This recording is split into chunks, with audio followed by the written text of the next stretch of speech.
How to back a hoop using blanket stitch. Loosen the screw and take out the smaller inner hoop. Lay this down on your fabric. I always use felt for this job. Now take a pen.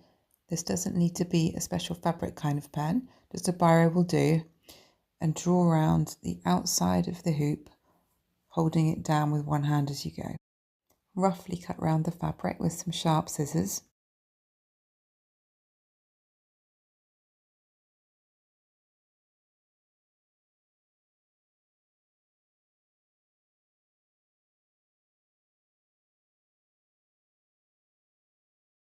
Now we're going to trim around the circle.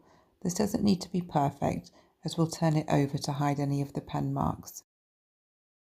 The felt I'm using today is actually quite thin and flimsy. It's actually a lot easier if you can get hold of a thicker felt, but anything you've got will do.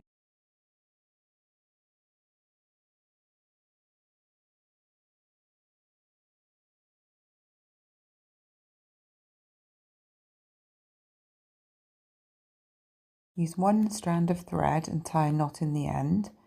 I'm using a length of 75 centimetres, which is perfect for a 4-inch hoop. Always start on the opposite side of the hoop to the screw, as your thread will often get tangled when it's longest. Start by making a stitch in your fabric and secure with the knot. Sew through your felt about a centimetre in and then pull flush to the fabric and hoop.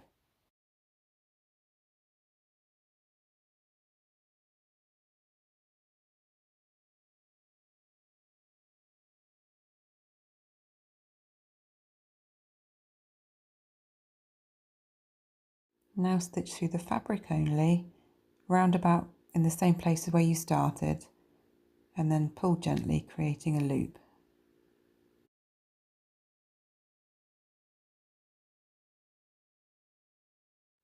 Take your needle through the loop and pull carefully to tighten.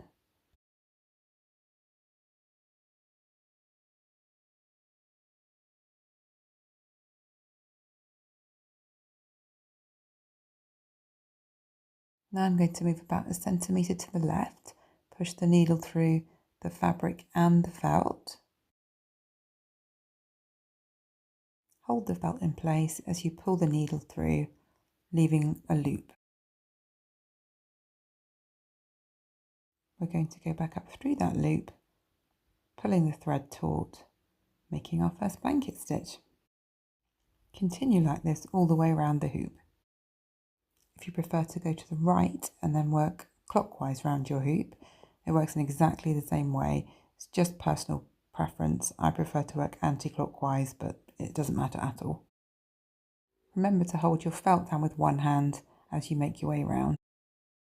If you feel like you've cut your felt circle slightly too small as you're working your way around, that's not a problem because felt has quite a bit of stretch in it, so you can just pull it towards the edges more. Alternatively, if you feel like you've cut your circle too big or it's too big in places, then just as you go round, just trim it just before you sew each little part.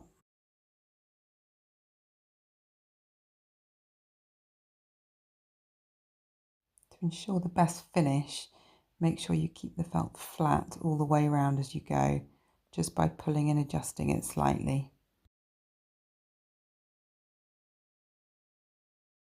Top tip, I'm working with the hoop pressed against my stomach here, just to give some extra stability.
As you're coming to the end, try and keep your stitches evenly spaced.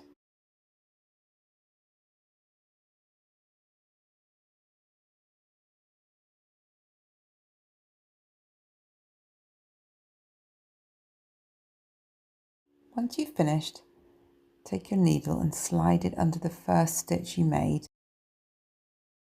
Finally, do one more stitch through the fabric and the felt.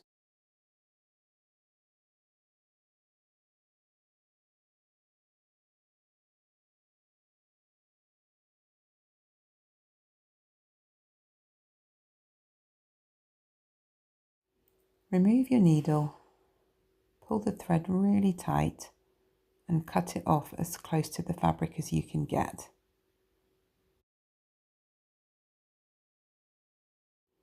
Straighten everything out and then use some small scissors to cut away any bits you think are a little bit untidy.